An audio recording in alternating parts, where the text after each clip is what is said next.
What is up, and welcome everyone to a NeON topic discussion show with myself, Gage, aka Lukeshot1st, and my co-host here with me today, Jacob Jones, aka OMGzus. Say what up, dude. What's going on? We're here on kind of a somber day. We like to, on this show, talk about bigger overarching themes in the games industry and games media. We've done stuff on the next generations. We've done deep dives into Destiny and what's coming with that. Today, we are going to be talking about the fact that Microsoft is shutting down four pretty major studios within its ecosystem, all falling under the Bethesda wing of its studios. So yeah, it's kind of a heavy day that we come to talk about this with. And it's not necessarily that fun, but we're going to try and, just kind of give some takes on it. We're coming kind of hot off of it today, but look at it from maybe kind of an economic standpoint and a capitalistic standpoint overall in general, and just kind of, I don't know, get some stuff off our chest, just kind of feel it all out, because we've just been kind of sitting with it today, and it's been a heavy mood around the internet. So I guess just starting with the Bloomberg article that I originally read it from, with Jason Schreier reporting. Microsoft's gaming division will shut down four subsidiaries, including the game studio Arcane Austin, which is the Redfall Arcane, and previously Prey before that. Redfall was one of Microsoft's biggest flops. This is reading from the Jason Schreier article. Was one of the biggest flops last year. The company said it will end development on the game and provide make-good offers to players who pre-purchase content that will never be released. Also, Xbox, this is later in the article, is shutting down subsidiaries AlphaDog Studios, Roundhouse Games, and Tango Gameworks. It sounds like Roundhouse is going to be absorbed by ZeniMax Online Studios, who makes Elder Scrolls Online. Yeah. And then AlphaDog, I believe, is the studio that was making their mobile Elder Scrolls games. Like So Blades. I have some games that these companies have made. Notably, Okay. Alpha Dog Studios worked on Mighty Doom. Made Yeah. Mighty Doom, which I don't know if you played it, but it's actually like a really fun, almost like Survivors, like Vampire Survivors style, like Doom game. Oops. Which was fun. I mean, I still have it installed. It's a good time. You know what I mean? So sucks. Mobile games make money. I guess they just weren't good enough. But Tango made Hi-Fi Rush, Evil Within, Ghostwire Tokyo, just a lot of games that were pretty good. Yeah, and the director who actually did he just leave gaming or something like that, or did he retire maybe? He left But it's the company, Tango Gameworks, yeah, I think he left earlier the this company. year. But he was Yeah, old. He's the originator, creator of Resident Evil, I believe. yeah, I think And so. yeah, at least Resident Evil 4. I don't. Okay. Yeah, I don't know about maybe if it went back further than that. But Shinji Mikami, right? Yeah, Shinji Mikami, he directed the first installment of Resident Evil in 1996, so he did There you create go. Resident Evil Yeah, originally and Dino Crisis. there you go. So Yeah, and he Capcom came back and did OG. Resident Evil 4. Yeah, so total Yeah. badass. Yeah, So and a legend in the games industry. He did leave earlier. I wonder if he saw some writing on the walls or anything like yeah, that. he But before we get too ahead of ourselves, let me just he take a could have step been. back and how, initial thoughts on this today. How did it sit with you after hearing about this morning? So it sucks. People lost their jobs. I mean, studios were closed. With Roundhouse Games, they were just absorbed into ZeniMax Online or ZeniMax Studios or whatever. They make Elder Scrolls Online, Yeah, and I think Fallout 76. And Roundhouse Games, from I did a little research. It seems like they did just support on a lot of games. They sort of just like helped other devs with their games, including Redfall.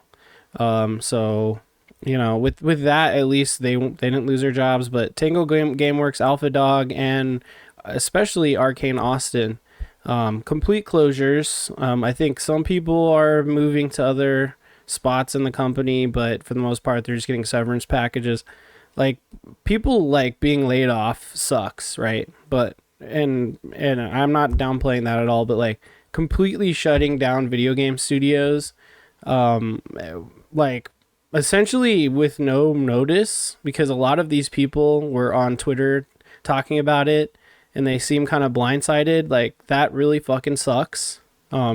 Especially when Hi-Fi Rush was probably one of the biggest games for Xbox last year. Like, everyone said like that it was in Game of the Year conversations. You know, I played it a bit. I've been meaning to get to it to beat it. You know, I play games for 5 minutes. I definitely played this game for 5 minutes, and it was excellent. And it was innovative, and it was praised by everyone. There's like tweets from Xbox executives saying like how great of a game it is. Yet here they are closing the studio. And then with Arcane Austin, I mean, they made Prey, which is another great game that is beloved by gamers. And just seeing the reception of game devs on Twitter, like, so many are so sad about Arcane Austin because they said like, oh, there's so much creativity, so much talent there, and now it's just gone. So it does not sit well with me at all. And you know, I don't know, like, honestly, this is a really, really bad look from Xbox. Like, we know that with them buying, you know, well, Bethesda first, but then with Activision Blizzard, there was, you know, there already was layoffs, you know, that we like saw record coming. record number of layoffs, you know. Yeah, well, there's been a lot of layoffs, and this whole thing is affecting like every industry, especially in the tech world, as well. But it's just such a bad look because Xbox really was selling everything like, oh, we're investing into studios, you know, we're acquiring people, but you know, we want to see those companies flourish. We want to, you know, there's even a article saying they wanted to invest in Tango Gameworks because of Hi-Fi Rush, and they turn around and just like liquidate them, like completely delete these studios from the world. So that's a bad look, and Xbox has been clawing their way out of a pit, trying to give good faith to gamers, trying to get people on their side, say like, buy Xbox, be in our ecosystem, we're the good guys, and then they turn around and do this. So it's that whole thing where you're on the bike, the meme when you put the stick in front of the bike wheel and you crash your bike because you put the stick there yourself, and then now you're crying on the sidewalk.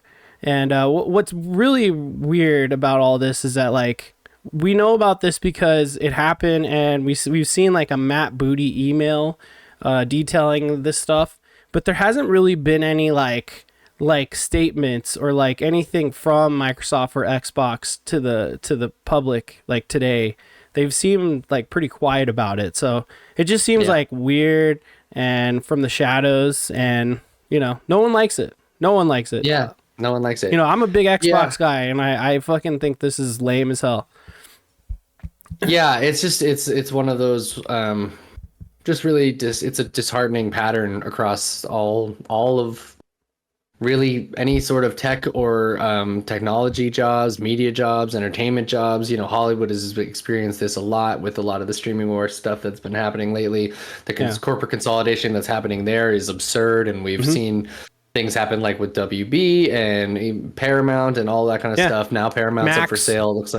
Looks like Sony's gonna buy Paramount now. So it's like just a weird continuation of this sort of bigger and bigger consolidation and corporate consolidation. And yeah, waking up this morning, I mean, I'll echo something that I heard Gary Whitta of Rogue One fame say on the internet earlier today. Kind of funny, where Games right? Yeah, where he you know, just talking about how as these things progress more and more and get bigger and bigger numbers and repeat stories over and over again, it's easy to find yourself feeling a little bit numb. But I will say that today, of all days, there was just this sort of feeling of a bigger gut punch, and I think the industry in general felt like, especially because of the messaging that Xbox has been putting forward, that this was like a real, not just betrayal, but just like a real kind of out of left field type of thing, because you know, we look at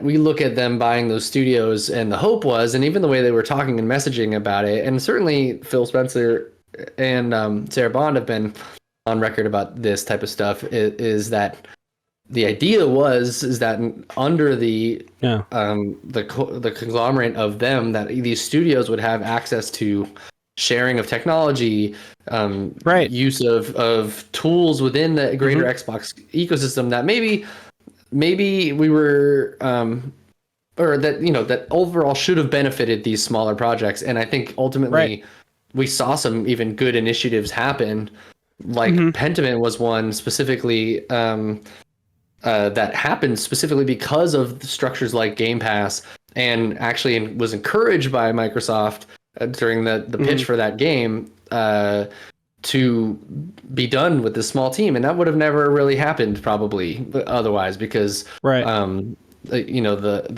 lead dev on that would have probably continued on Pillars of Eternity DLC, or or whatever the next project was.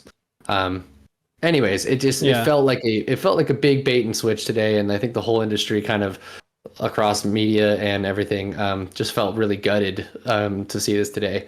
And then the weird thing you're talking about, like stuff like Tango Gameworks, is a weird one, especially because one, we've seen Xbox take such great efforts and spend so much money to try and get bigger footholds within the Japanese market. And so to gut their only proprietary Japanese studio is an odd thing to do, in my opinion. Well, although also potentially could be a reason why they did that is that they're not comfortable and used to dealing with business in Japan in such a way. Maybe it was costly to ZeniMax Media to keep a Japanese studio employed in such a way, but I don't know. It's just, the whole thing feels puzzling. So I think that it's just, they look like some people, the powers that be, saw a financial report and we're like, all right, we spent all this money on buying fucking Activision Blizzard. You guys want your Call of Duties, you want your Diablo 4 on Game Pass, it's on there now. You want your Starfields and Skyrims, essentially. Yeah, right. So now it's costing too much and we gotta get that money back. So what can we do? And they look at all these financial reports and they see, who's on the chopping block. What can we get rid of to get that money back, to get our income back to a certain level? And it's as simple as that, dude. And so they're like, okay, Tango Gameworks, they're in Japan. Well, they could stay in Japan. Or, hey, Tango Gameworks, they made it was Hi-Fi Rush, big game, but what else have they made? How many sales has Hi-Fi Rush had? I mean, it was big on Game Pass and it's being ported to other consoles, but is it making as much money as Halo is in microtransactions right now? No. Mighty Doom. Well, we have Candy Crush. Is it going to be Mighty Doom or is it going to be Candy Crush? You know what I mean? These are the types of conversations that happen. They go into their meetings, they ask accounting people to pull numbers. They pull the numbers, they compare stuff. High-level people make high-level decisions, and people lose their jobs. And in this case, it's entire studios being closed. And it is that corporate, soulless, infinite growth mentality that drives all of this. And of course, again, going back to the corporate consolidation thing, it's because they spent so much fucking money, not even just on the acquisition, on court fees, on lawyers and all this stuff they were disputing in court. It's so much money is going into this, not to mention all of the fucking studios they have under them now too. Yeah. It's just, it costs a lot of money and they have to get that money back. And so goodbye these studios, but then goodbye people's livelihoods, goodbye people's health insurance, goodbye industry talent that we're probably never going to get back because there's nowhere else to go right now. You know what I mean? Exactly. More studios that don't exist is less places for people like this to get jobs. Our buddy is looking at, we have a friend that's a game dev that's I'm applying at a place that's not a game dev. I've been trying for months to get a fucking job. I'm just trying to get a job now. And then you're going to lose a talented QA guy. You're going to lose the talented visual artist, lead art designer, level designer, writer, community managers. All these people are necessary to do this gaming bullshit. And Totally. you know, the corporations don't care. They just want their income. They want it to And hit with a like, certain but level. yeah, You know? with Arcane Austin, I know they did a whole bunch of hiring specifically for Redfall Yeah. with the intent of hiring on people that were specifically getting that were experienced at creating kind of games as service types of styles of games, right? Which Hmm. has been a trend that the industry's been chasing, and these big Yeah. publishers have been tracing because those are things seem to be the things that put up the numbers. Hmm. But if you don't foster studios that maybe struggled on their first out at bat, you know Right. what I mean? If you don't bring in that freshman or sophomore level talent, and then they build a game in a big AAA space, it Hmm. doesn't hit all the goals, but then you don't stick with it. They don't go through the learning process of figuring out how to actually Hmm. maintain and put out a release schedule for content and stuff like that. Then how is any new like what studio are you spinning up within Hmm. Microsoft or hiring on more people for Right. when you already have this group of people that if you gave them probably one more game, like you would probably be creating talent that may end Hmm. up delivering to you the next whatever it is, Destiny type of style game that might be really successful for you. So for me, the strange thing that happens when this type of business crosses with creative Hmm. and Yeah. talent is that there's this sort of like weird just dissociation between the processes that need to happen for you to in order for you to be able to get the outcomes of the things that make like a Call of Duty. I mean, the Right. Activision structure has been in such a way that has been such a well-oiled machine, and they've killed thousands of good creatives to just be able to make this machine that is Call of Duty that happens in such a way. Yeah. Anyways, Well, it it just takes it I takes get scared that this is going to result in even less success in mhm, the trends that they're trying to chase. easily, Yeah. but the like one thing that people brought up that I was talking to was that well, Arcane Austin wasn't they weren't making games like that. That's not the type of games they're good at making. So 100%. you force them to make a type of game that they're not into, right? Their heart's not into the project. They don't put out a great project, and now you close the studio because of a project you forced them to do. I mean, that's Yeah, bad, right? I'm not even that's sure bad. if that's 100% true, if that's like really how it went down. That's how people like to frame it. But I'm just saying that's one thing to consider as a possibility. But what I'm saying is that there's something else you have to consider with Xbox and their game output is that a lot of the games that they've been putting out lately need work post launch, right? They're not hits out the door, right? Yep. So maybe they're looking at that as well. They're like, okay, well, you want to put all this money and time and energy into Starfield. Maybe it'll sell more later. Well, you want to do this with this other game, all these other games. Like, one of them you can't do that with. And Yeah. Redfall, Arcane Austin is the one where they decided, well, peace, you're done. Yeah. And it's like, again, still, I'm with you. I'm just saying these are the types of things that Oh these yeah. fucking people think and No, what they're they the have business to do. realities for sure. Yeah, You absolutely. know, And which is horrible. it is. And I think, to play devil's advocate to the general internet a little bit, I Mhm. think that there is probably a little bit, and I think certainly from Phil's perspective, there is probably a little bit of what we're seeing right now. That is like not this is really you got to tread really lightly here. This is me playing devil's advocate and thinking about the business side of these things and a potential future that Microsoft is looking at this way, Mhm. not so much my personal feelings. But I Yeah, think yeah. that from their perspective, a lot of what's happening right now is probably the restructuring that they see Mhm. as the Yeah. means to which they get the ship that they can then steer in the right direction that has those studio supports and things like that. And something like id Software maybe works better with the Xbox ecosystem than something like Tango Game, whereas Yeah. this is why I'm saying like they're not used to dealing Mhm. with Japanese developers in such a way. So Yeah. maybe they're like, that's a pain point for us. Let's cut that type of thing.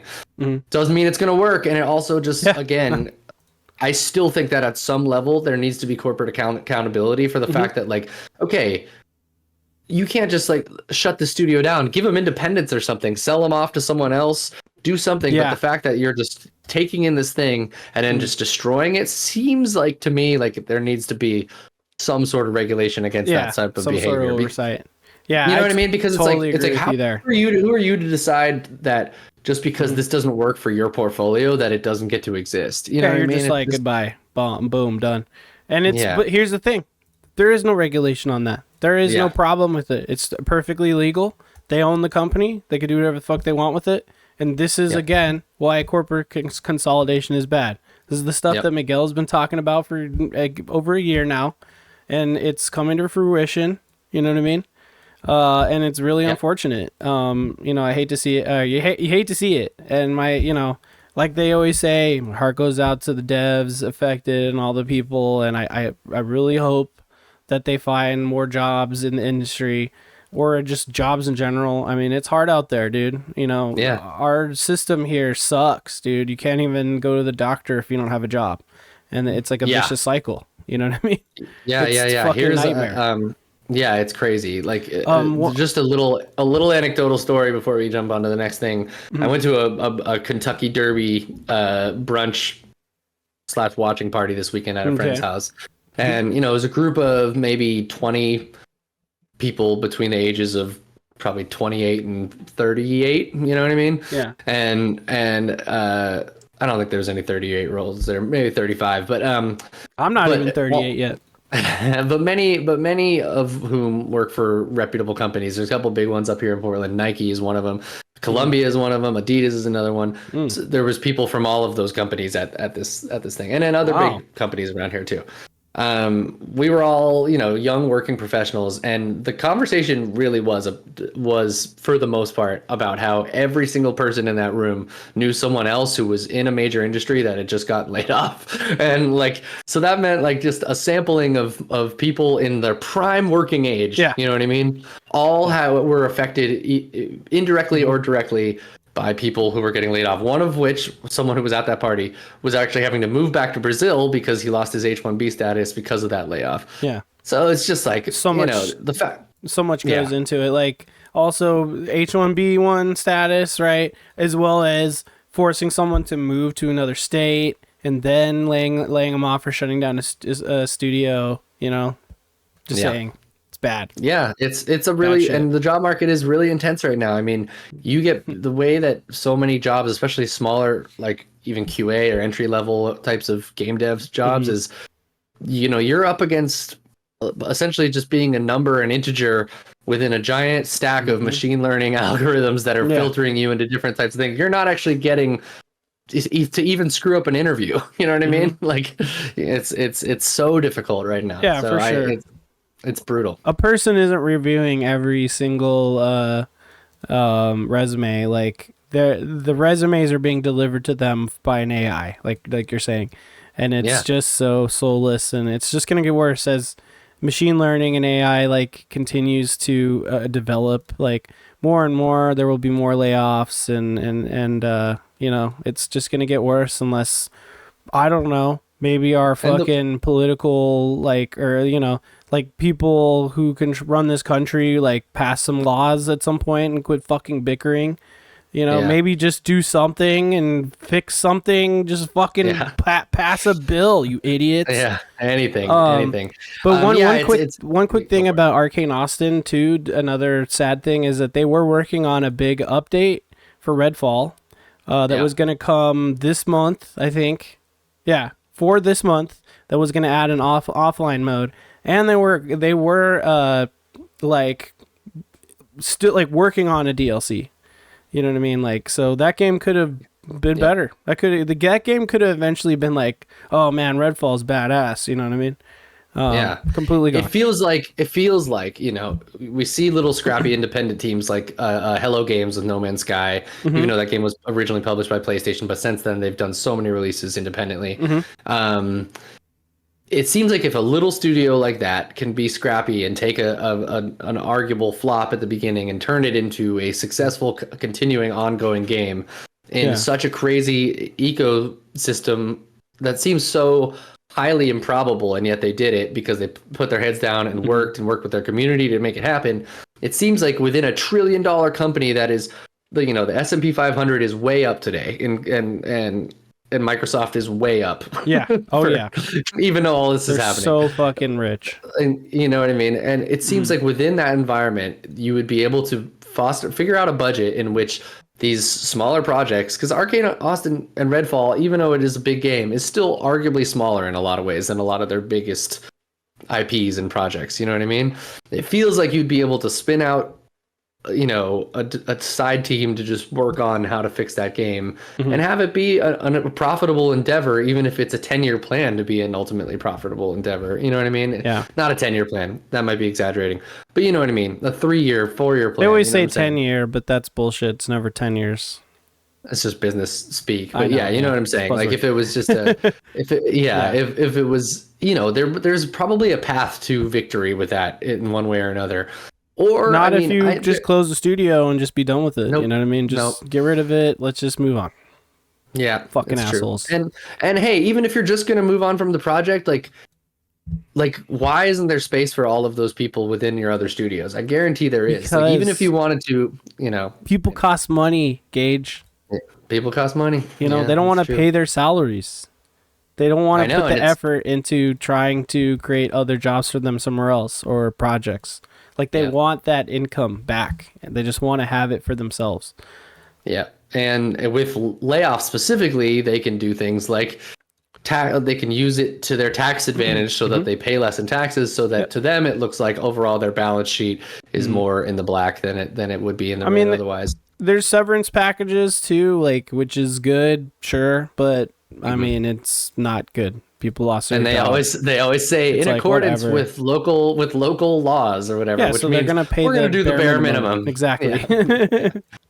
I mean, I remember my father in the .com crash in San Francisco in 2001 got laid off from a reputable web design company when all of that big web.com crash happened. Yeah. And it was the thing where if he didn't have that severance package, we would have been legit destitute. Like we already had to sell a lot of our stuff, move out of the Bay Area.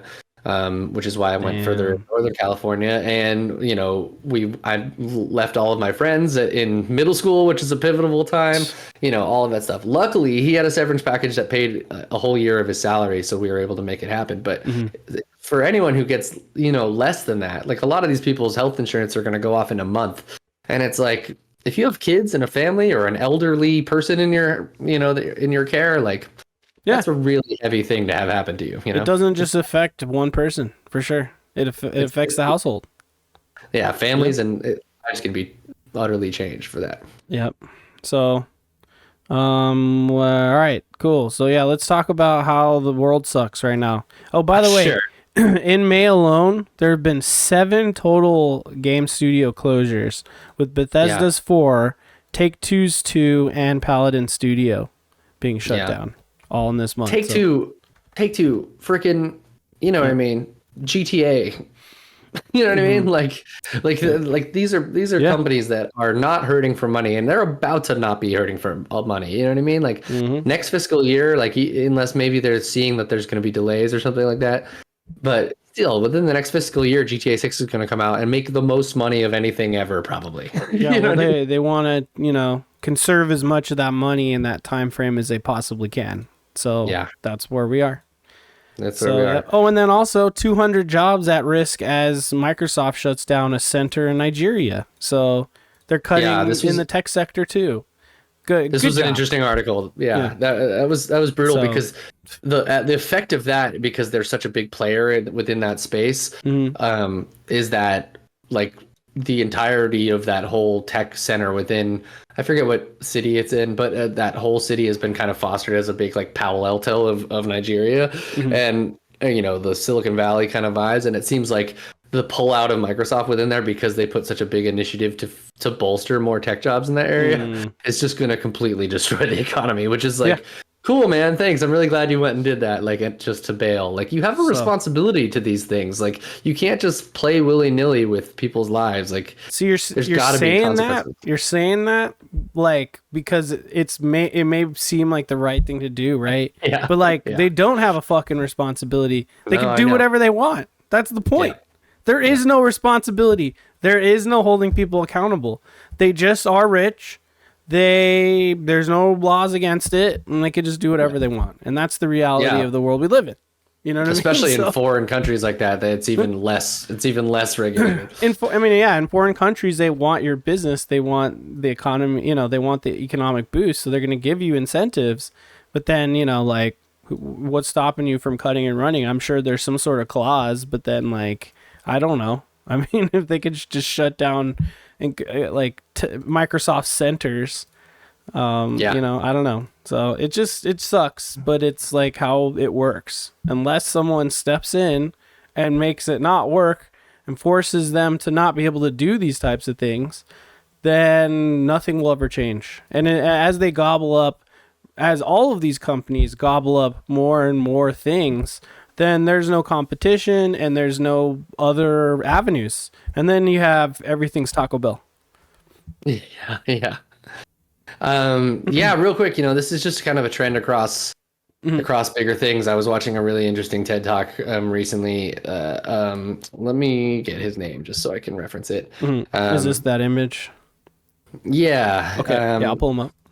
Yeah, for sure. What is his name? His name is Scott Galloway. He's a kind of a hardcore economist. He's kind of brutal in a lot of the stuff he says. Some of it can even seem a little bit like, whoa, that's like so far that way that it's the other way. You know what I mean? Okay. Kind of thing. Yeah. But he's got some interesting data that I think really kind of just shows the transfer of money towards the top of the pyramid, you know what I mean? And then that top of the pyramid also being a much older age. And fact and that differentiation is really what it happens is the younger generations are not being invested in a way where there's a sustainability of an industry. You know what I mean? This is what's happening to the gaming industry as an example. But in many industries is that because these younger people aren't supported in such a way, there's no foundation really. So this is showing this is kind of a silly thing. Extremely proud to be American,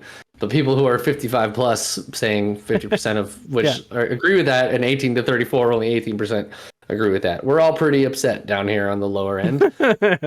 And then the next slide is really the reason for that is that the share of household wealth by age in 1989 you can see was a little bit more even.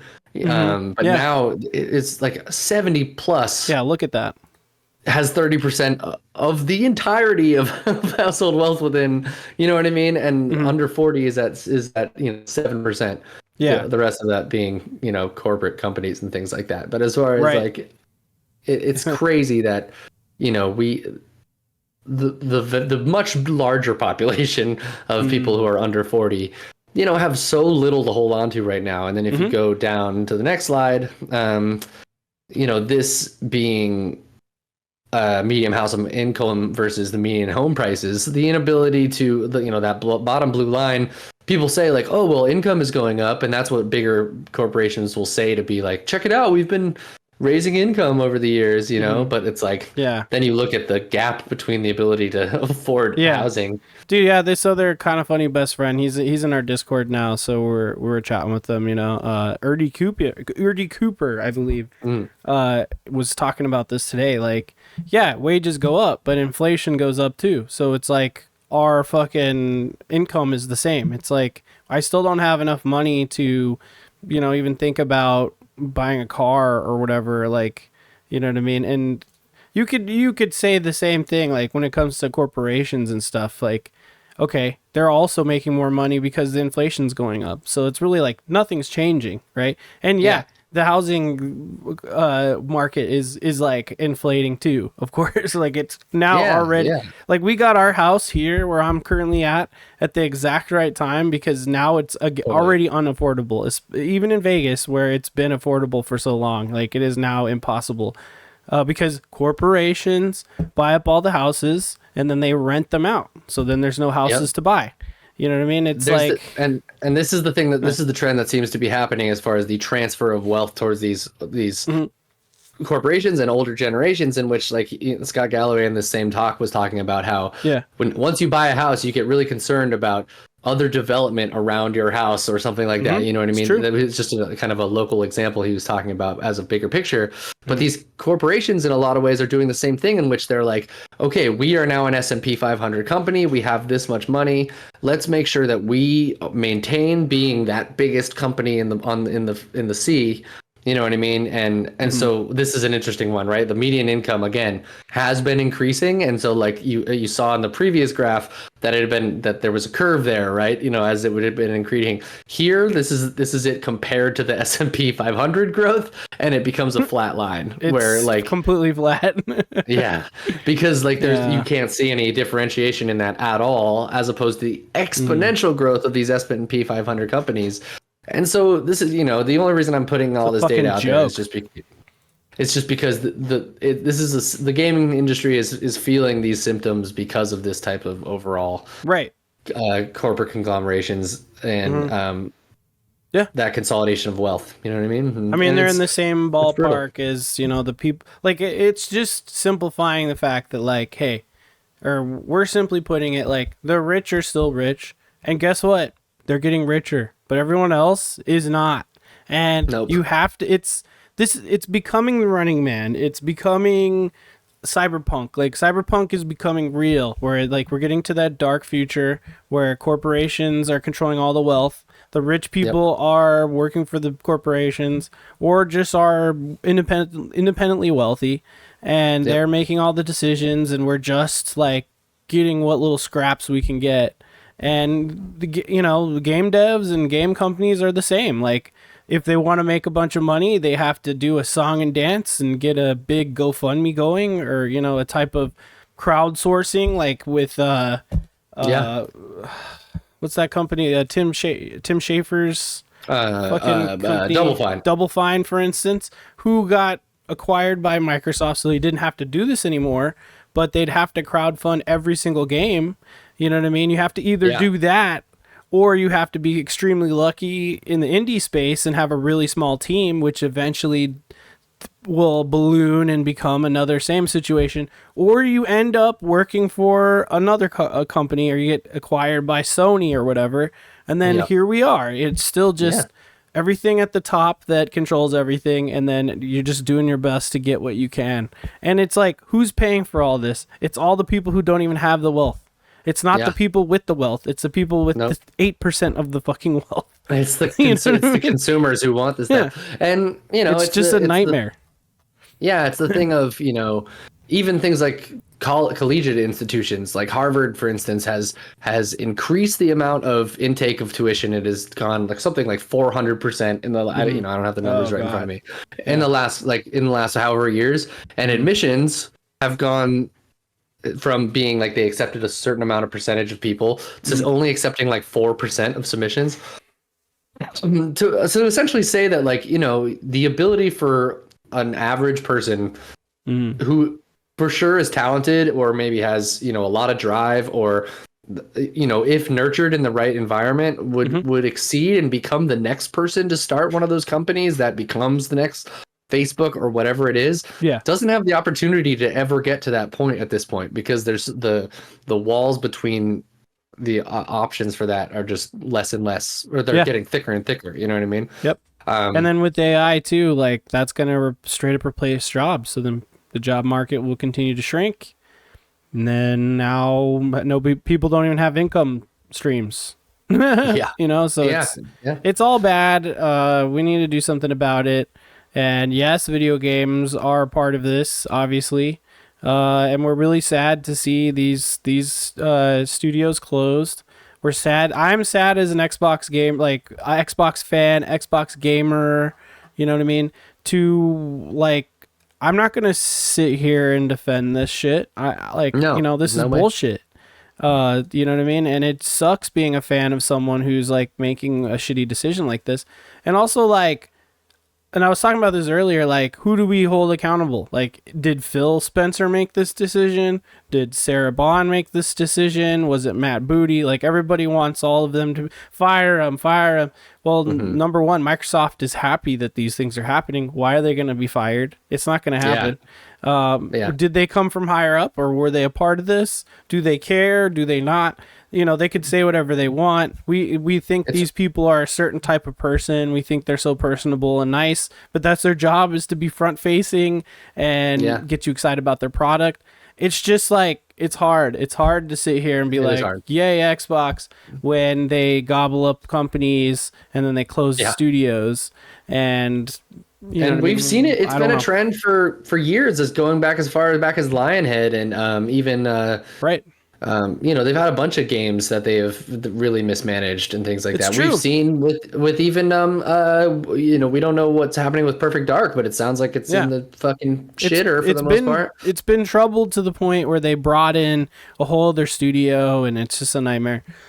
I don't know what to say anymore, and it's like, now I gotta still listen to all these like Sony fanboys to shit on. Like, the thing is, like, Xbox games, they're good. The ones that come out, they're fun. Like, I like playing Halo, Sea of Thieves. Like, I want to get people to try these games out and play them. Like, it's not the developers' fault. They're putting out good products. I mean, Redfall was like not the best out the gate, but there was some improvements with their latest patch. Yeah. And Hi-Fi Rush is incredible. Pentiment was a 10 out of 10 on IGN. I just watched the NoClip documentary about it literally 2 days ago, and it was such a heartwarming story that they literally were able to get funding because Xbox wanted titles like this on Game Pass. Like 12 people made that game.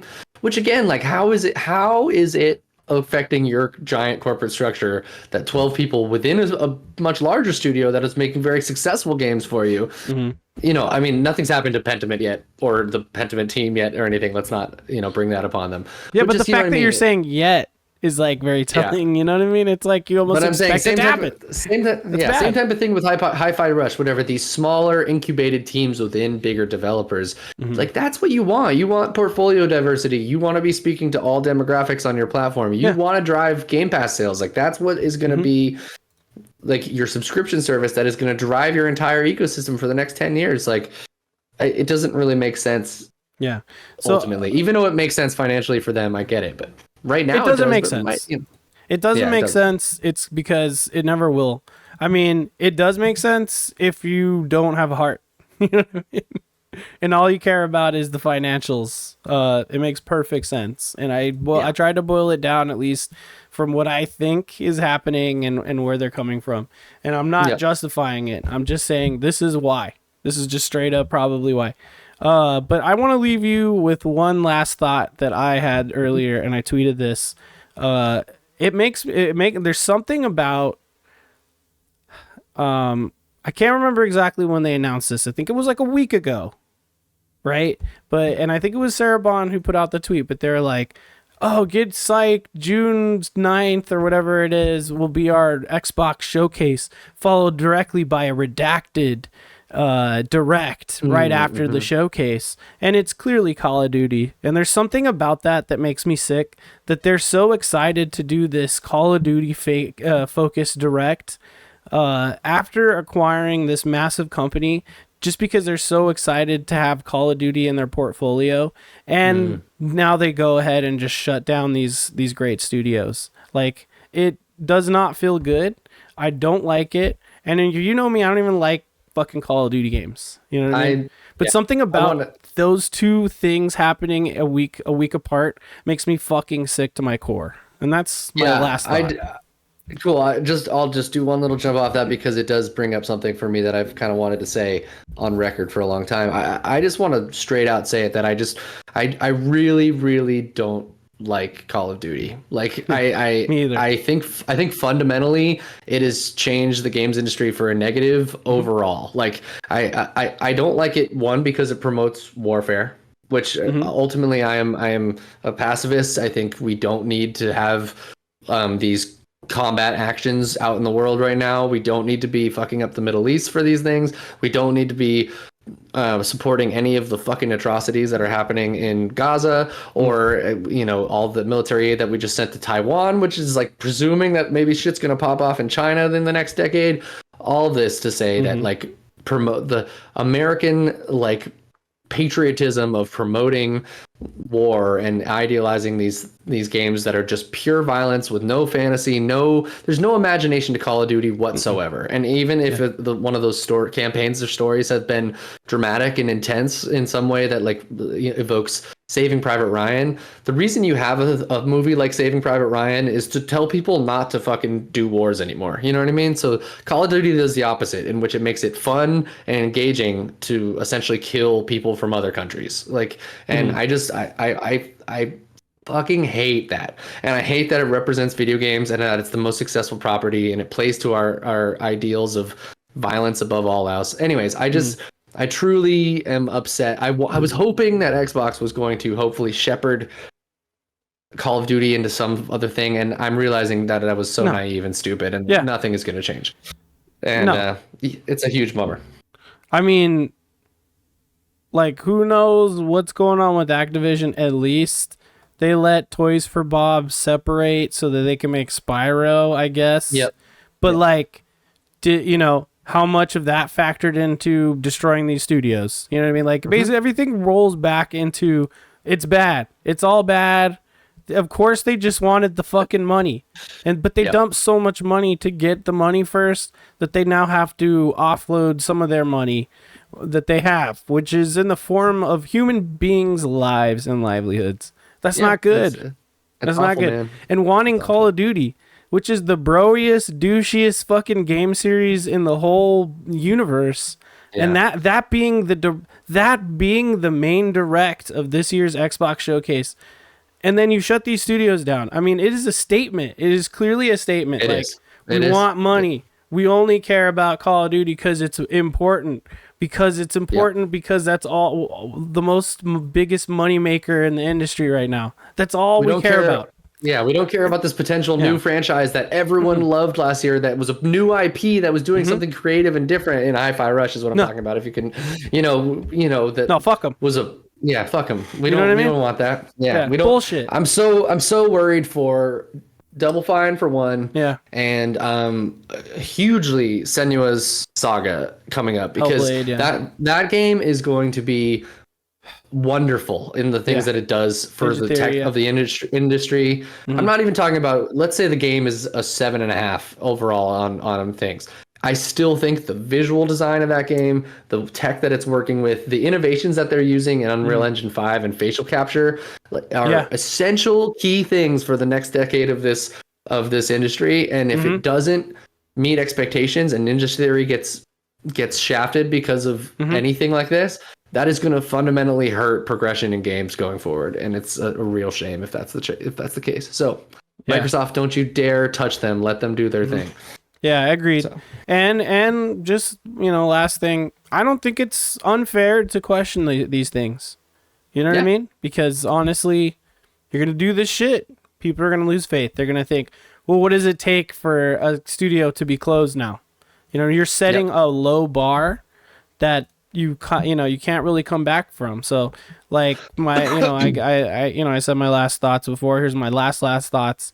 We'll see how they respond to all this backlash because it is massive in a way. Like there's backlash for these things, but then like it kind of dies down in half a day. People are like, this is lame, whatever, and they move on to another story, whatever. Yep. This feels bigger. This feels like a massive turning point. I think people are getting fed up with the shit.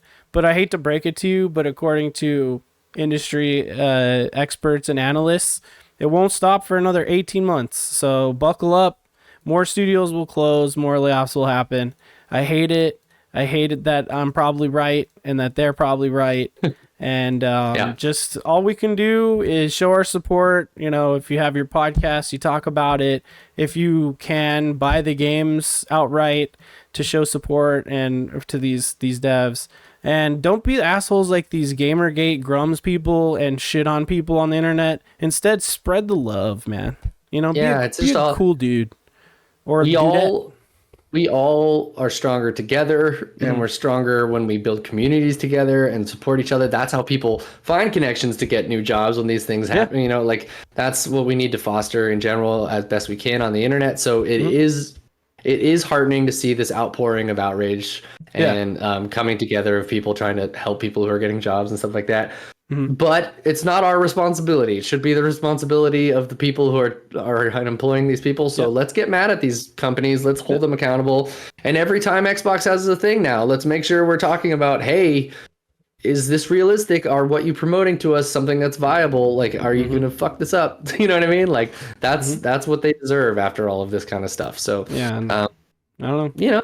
We'll see. We'll see how it goes. We'll see. I'm sorry if this was a big downer tonight for y'all to listen to, but it just felt like it was an important thing for us to talk about and process. It's important for everyone to just feel their feelings and get them out there some way or another. So please comment on this video with your opinions, your questions. We can always do follow-ups if you guys are looking for it, and share this video around to other people so get their opinions on it. And if you think this is an important topic, we want to just we want to be out there talking about this stuff. So thanks for all your insights and all your comments tonight, Jacob. And we wish Steven and Miguel Stephen and Miguel could have been here too, because they had a lot to say. But we, just with timing and getting this reaction out quickly. Hey, I'll give you Steven's main thing. Indie games of the future. Support indie games, baby. Hell yeah. Yeah. Watch. Look at Larry. Miguel was right. Look at Larry. And those are the things you need to hear. Yeah, Miguel is right. Yes, always. Quietly but correctly in the back, just being like, you guys need to stop being so enthusiastic about all this shit. Hey man, it's easy to get all stuck in the enthusiasm of what can happen. And Game Pass is such a awesome product that what are the implications? And here we are. So just here we are. Just really think a little harder before you champion these types of things. That's all. I just want to play video games and have a good job and support my family. Well, I want the people that make the video games I love to be able to do that too. You know what I mean? Agreed. So that's where I'm sitting at here. Yeah. Well, thanks for checking out another NeON topic discussion podcast. We are NeON Pocket Dimension and NeON Gaming Dimension. NeON Gaming Dimension is the channel on YouTube where you can find all of our gaming-centric content. So check that out on youtube.com/@symbol NeON Gaming Dimension. And then our other weekly podcast happens Wednesday nights at 7 p.m. Pacific time. That's NeON Pocket Dimension. And you can find out where all this stuff is happening if you follow us on Twitter. Also known as X, and that's at NPD Squad. We'll be telling you anytime we're going live and doing fun stuff. We're going to do some game streams later this week. We're doing lots of content for you because we love doing it. So subscribe and give us a like, or share this to a friend that you think would like it, because that's the best way people really find out about it. So yeah, hell yeah. Yep. What aim tomorrow night? Twitch.tv/NeON Pocket Dimension. And talk about card games. No. Oh yeah. Something more fun than this conversation. Yeah. There's lots of good, fun times to be had, but it's good that we take these serious discussions when they're needed. So, all right, we're going to get out of here. Thank you so much for stopping by. Peace.